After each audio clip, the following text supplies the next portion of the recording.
Nem o Moraes, nem o Supremo Tribunal Federal conseguem explicar essas barbaridades e agora o Felipe Martins se tornou uma pedra no sapato de Alexandre de Moraes. E o Maduro, obviamente, fez o quê? Malandramente. Olha só se não está parecido com o Brasil. Pegou as duas maiores oposições, Maria Corina e Capriles, e tornou-os inelegíveis por 15 anos, com a acusação: atos antidemocráticos, atentou contra o Estado Democrático de Direito. Alguma semelhança com o Brasil? Fala pessoal, sejam bem-vindos! Começando mais um vídeo recheado de informações importantíssimas. Mas antes, inscreva-se agora mesmo no canal, deixe o seu like e compartilhe esse vídeo com o máximo de pessoas. Assim você vai estar me ajudando demais. Giro na tela e notícias a seguir.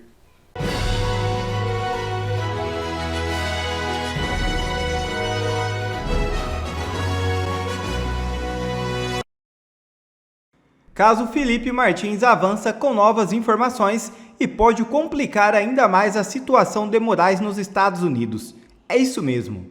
Uma reportagem realizada pelo jornalista Leonardo Desideri no jornal Gazeta do Povo trouxe à luz novas informações sobre o caso Felipe Martins nos Estados Unidos que reforçam grandemente a suspeita de armação contra o ex-assessor para assuntos internacionais no governo de Jair Bolsonaro. Existe uma fundada desconfiança de conluio entre autoridades brasileiras e americanas para forjar provas e manter Martins preso. Há indícios fortes de que dados da entrada de Martins nos Estados Unidos foram manipulados por autoridades com objetivos escusos. As informações incorretas, corrigidas somente em junho de 2024, foram a base para justificar a sua prisão cautelar no Brasil. Martins ficou preso preventivamente por 6 meses em Curitiba, entre fevereiro e agosto de 2024, em um processo repleto de ilegalidades. Tudo indica, segundo juristas consultados, que o objetivo é fazer um jogo psicológico com o objetivo de arrancar uma delação. A investigação sobre o caso, que já tem uma denúncia apresentada nos Estados Unidos, poderia implicar membros da Polícia Federal Brasileira envolvidos na coleta de provas que justificou a prisão de Martins. Por tabela, poderia impactar também o ministro do STF, Alexandre de Moraes, relator do caso. O juiz brasileiro já é alvo de um processo por tentativa de censurar cidadãos americanos e é personagem central de um projeto de lei no Congresso dos Estados Unidos contra autoridades estrangeiras que praticam censura. Moraes foi quem autorizou a prisão preventiva com base em dados fornecidos pela equipe da PF, coordenada pelo delegado Fábio Schor.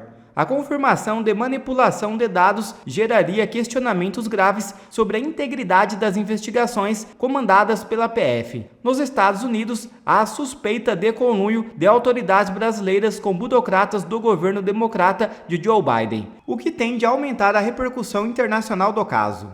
Alexandre de Moraes e seus cúmplices da PF estão lascados. A defesa do Felipe Martins, ela trouxe 3 grandes barbaridades nesse caso da trama golpista que mostram a fragilidade da acusação da PGR.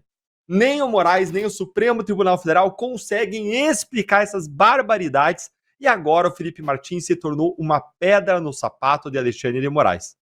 O ditado popular é muito sábio, pessoal, quando fala que o tempo é o senhor da razão.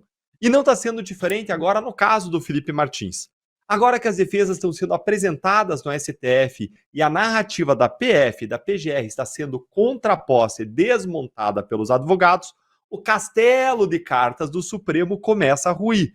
E um dos principais motivos para isso é que a defesa do Felipe Martins encontrou na investigação 3 grandes inconsistências, ou melhor dizendo, 3 grandes barbaridades que eu vou mostrar agora para você, e a terceira é a pior de todas, então fica aqui comigo até o fim para você entender quais são essas 3 grandes absurdos, barbaridades, sem noçãozices do Supremo. Vamos direto para a primeira. Primeira, a defesa descobriu que o Moraes sabia desde sempre que o Felipe nunca tinha saído do Brasil. Preste atenção ao detalhe. Eu não estou dizendo aqui algo óbvio apenas, que o Felipe Martins nunca saiu do Brasil, porque isso tá todo mundo, até Alexandre de Moraes, careca de saber. Isso todo mundo sabe. Mas outra coisa, a gente está dizendo aqui que o Moraes sabia que ele não tinha saído do Brasil e ainda assim prendeu ele usando um falso argumento, o que é gravíssimo. Gente, essa revelação aqui é bombástica, é uma verdadeira barbaridade. Por quê? porque significa que o Moraes mandou prender o Felipe Martins, justificando a ordem com risco de fuga por conta da viagem para os Estados Unidos, mas ele sabia desde sempre que o Felipe nunca tinha viajado, ou seja, estamos falando aqui de uma verdadeira fraude processual. Desde 24 de outubro de 2023, o ministro Moraes tinha deferido, ou seja, tinha concedido para a Polícia Federal a quebra do sigilo dos dados de geolocalização do celular do Felipe Martins no período que vai de junho de 2022 até outubro de 2023. Ou seja, pega o finalzinho do ano, que é quando teria acontecido a viagem. Isso mostra que o Moraes e a Polícia Federal sabiam que o Felipe jamais tinha viajado. Mesmo assim, a PF pediu a prisão e o Moraes deu. E manteve o Felipe preso por mais de 6 meses, com que agora aparece o objetivo que é muito claro, escancarado, de quebrar o Felipe, de conseguir uma delação premiada contra Bolsonaro. Foi a mesma estratégia que usaram contra o Mauro Cid, sem acusação criminal. Quando manter preso sem acusação mais de 35 dias é por si só ilegal. Sendo comprovado isso, gente, é um imenso abuso de poder. É ou não é uma barbaridade imensa? Se você concorda, curte o vídeo e vamos para a segunda barbaridade. Não há nada que ligue Felipe Martins à minuta do golpe. No relatório final da Polícia Federal, a investigação apontou que o núcleo jurídico da trama golpista seria supostamente formado por Felipe Martins, pelo padre, vou repetir, padre, José Eduardo de Oliveira, e pelo advogado Amaury Feres Saad. Mas esses dois últimos, eles não foram denunciados pela PGR, enquanto o Felipe foi. Eu até fiquei pensando, será que a PGR vai denunciar o padre dizendo que ele orou pelo golpe? Mas não veio a denúncia. Por que não veio? Olha, a gente tem 99% de chances de não terem sido denunciados porque não tinha um fiapo de prova contra eles. E a PGR sabia que a condenação seria muito difícil, só que isso enfraquece o caso e mostra que não tem prova suficiente também para condenar o Felipe. Além disso, a PF chegou a fazer um exame papiloscópico na minuta do golpe apreendida na casa do Anderson Torres. O que é isso aí, Deltan? É quando você pega lá o documento, você pega um documento, e no documento ficam suas impressões digitais. E aí eles fizeram um exame papiloscópico no documento, com material de perícia altamente especializado, para ver se estava lá a digital, o dedo marcado do Felipe Martins. E qual foi a conclusão? Eles queriam ver, então, se ele escreveu, se ele apresentou a minuta para o Bolsonaro e para a cúpula das Forças Armadas nas reuniões do Palácio do Alvorada. E qual foi a conclusão? Não tinha. Não tinha. Ora, se ele era o autor disso, como é possível que não haja traços das digitais do Felipe Martins no documento? E olha, para você captar traços das digitais, não precisa que a pessoa vá lá e pressione o seu dedo inteiro. Não, ela pega pontinhas de dedo, gente. Isso é mais uma grande barbaridade que foi desmontada pelos advogados de defesa. Vamos agora para a terceira e última, talvez a mais interessante, a pior de todas, e vai deixando o seu like para que mais gente saiba desses absurdos, dessas barbaridades, fique indignada com isso e se some na nossa comunidade que luta por transformação. E a terceira é a seguinte, a minuta do golpe contém um erro absurdo que o Felipe Martins jamais cometeria. Que erro é esse, Deltan? Olha, a investigação mostra que no celular do Mauro Cid tinha uma fotografia de 28 de novembro de 2022 de uma das minutas do golpe. Essa minuta, ela cita São Tomás de Aquino e diz que ele seria um filósofo iluminista. Algo que, para quem conhece minimamente filosofia e história, sabe que está errado. Porque o São Tomás de Aquino é um filósofo medieval. Aliás, é considerado o maior filósofo da Idade Média. O iluminismo demoraria ainda séculos para acontecer depois da morte de São Tomás de Aquino. E você sabe quem que saberia disso com toda certeza? Vou contar quem nunca erraria essa informação e mais, quem jamais escreveria algo assim em uma minuta do golpe. E essa pessoa é Felipe Martins. Sabe por quê? Porque ele é formado em filosofia, além de relações internacionais também, pela Universidade de Brasília. Se eu sei disso, imagina quem é formado em filosofia. Então tá claro que esse documento aí não foi produzido pelo Felipe Martins. O que a defesa do Felipe Martins desconfia é que o Mauro Cid mentiu que foi o Felipe Martins que escreveu a minuta do golpe para proteger uma ou mais pessoas de alto escalão, provavelmente militares superiores ao Mauro Cid, sendo que o Felipe Martins seria o tipo de bode expiatório aí nessa história. Mesmo perguntado se tinha alguma prova que confirmasse que foi o Felipe Martins que escreveu a minuta, o que o Mauro Cid disse? Ele negou, ele disse que ele não tinha nada para provar. E a lei diz que você não pode começar o processo criminal contra alguém sem que exista uma prova de confirmação, de reforço, de corroboração daquilo que o delator diz. Ou seja, é uma barbaridade que o Felipe seja processado por isso. E aí? Agora eu quero perguntar para você que está aqui com a gente. O que você achou dessas 3 grandes barbaridades desmontadas pela defesa do Felipe Martins? Conta aí a opinião para a gente nos comentários. E após o encontro do Jair Bolsonaro e Valdemar Costa Neto, nesta quarta-feira, após mais de um ano afastados por ordens do ministro Alexandre de Moraes, Bolsonaro soltou o verbo em coletiva. Sobre a acusação de tentativa de golpe, o senhor está com medo de ser preso? Como é que está? Peraí, qual crime eu cometi? Você viu as 5 acusações? Uma é destruição de patrimônio. Onde eu estava dia 8 de janeiro? Acho que ninguém tem dúvida onde eu estava. Estava nos Estados Unidos. Então as acusações são completamente infundadas. Não tem nenhuma relação minha com o 8 de janeiro. E fizeram uma ginástica para fazer essa ligação. A preocupação sobre o que eu estou sendo acusado é zero. O senhor acredita então que a PGR vai aceitar a defesa daquele suspeita? Olha, é um relatório político. Ninguém tem dúvida disso. Até nas redações, vocês estão conversando, deve ter assessoria jurídica, tem assessoria jurídica lá, deve ter lido todo o processo. É um julgamento político. O que querem? É me tirar do cenário político para o ano que vem. Eu, candidato, eu chego. Agora, com esse tipo de inelegibilidade, porque me reuni com embaixadores, com acusações completamente infundadas. E quando você fala em criminal, você tem que ter objetividade. É negar a democracia. É o que está acontecendo na Romênia agora. O candidato lá à Suprema Corte tornou inelegível ele. É o que o Maduro fez. Tirou a Maria Corina e Capriles com inelegibilidade de 15 anos cada um. O Brasil está nessa linha. Inclusive, a preocupação de vários parlamentares, pessoal do PL, em se tornar inelegíveis o ano que vem, tendo em vista ao lawfare, né? Ou seja, vai te vir no judicial para interferir no destino político do país. Sobre 2026, o senhor chegou a falar recentemente que o Tarcísio seria um possível bom nome para o futuro. Olha, eu tive com ele ontem, só não dormi com ele ontem. O resto, fomos num evento lá de motopeças, comemos uma pizza junto, conversamos bastante. E dinâmica. Na chegada aqui, encontrei o Kassab, bati um papinho rápido com ele, dei um abraço nele também. Tá? E além do domingo agora, o projeto ali do Valadares, né, lá do Sergipe, para a gente botar para frente o projeto de anistia. Não tem cabimento, nós temos órfãos de pais vivos. E que tipo de acusação? Meu Deus do céu, mães acordando sem ver os filhos, dormindo sem abraçar seus filhos, condenados a 14, 17 anos de cadeia. É um absurdo isso, é um absurdo o que estão fazendo com essas pessoas.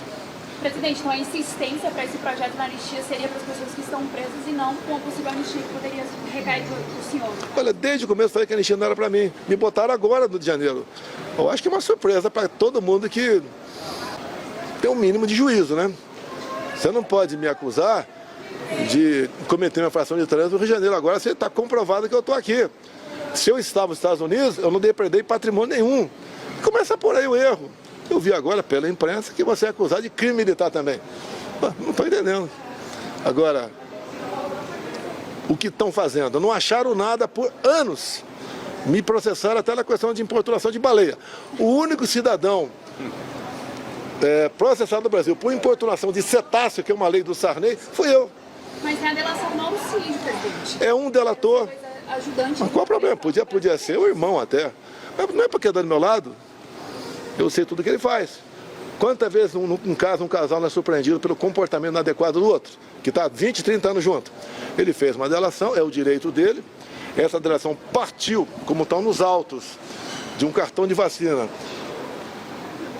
comprovado pela própria esposa, né, de um ano atrás, comecinho de 22, dele e da filha. Em função disso, vocês puderam até ver, eu nunca vi numa delação premiada um juiz inquirir ou pior, ameaçar um delator, como foi feito com o Mauro Cid nessa questão. Olha teu pai, olha tua esposa, olha tua filha, que é mais grave ainda, né? Toca muito mais a gente.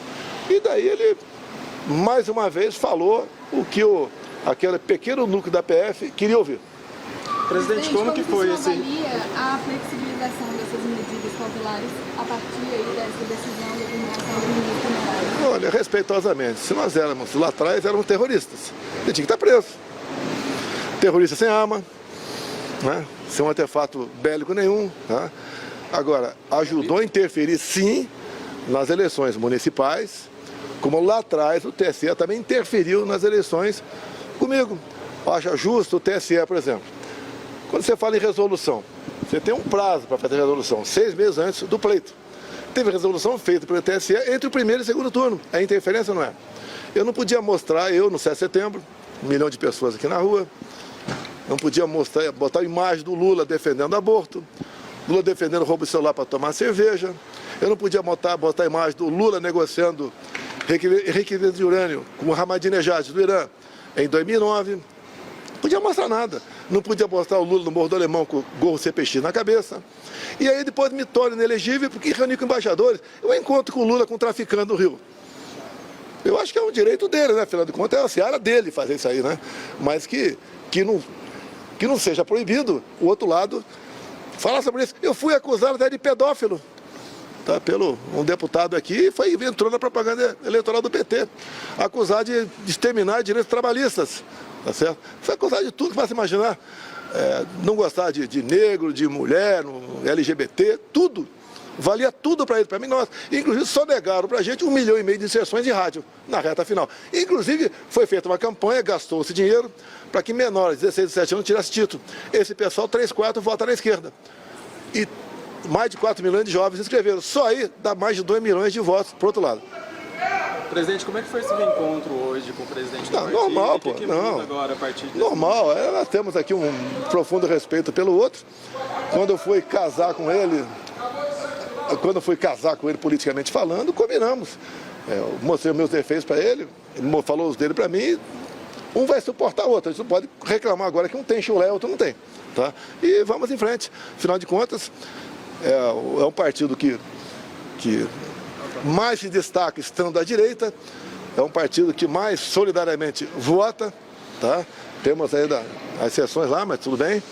E é um partido que dá esperança ao povo, tanto é que quando a gente marca uma reunião em qualquer lugar, dezenas de milhares de pessoas comparecem e vão ouvir o que a gente tem a falar.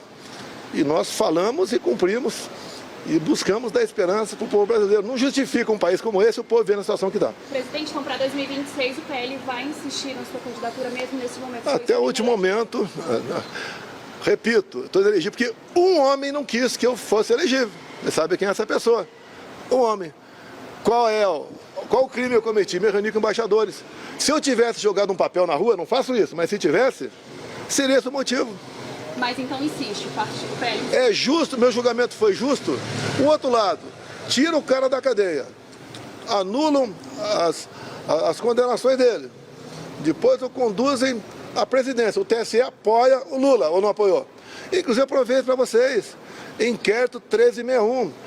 Na denúncia da PGR, que é da PF também, o golpe começou 29 de julho de 21. O que aconteceu nesse dia? Numa quinta-feira. Uma live que eu fiz criticando a urna eletrônica. Você pode criticar a Bíblia, você não pode criticar a urna eletrônica. E essa briga minha com a urna vem de muito tempo, não é de agora.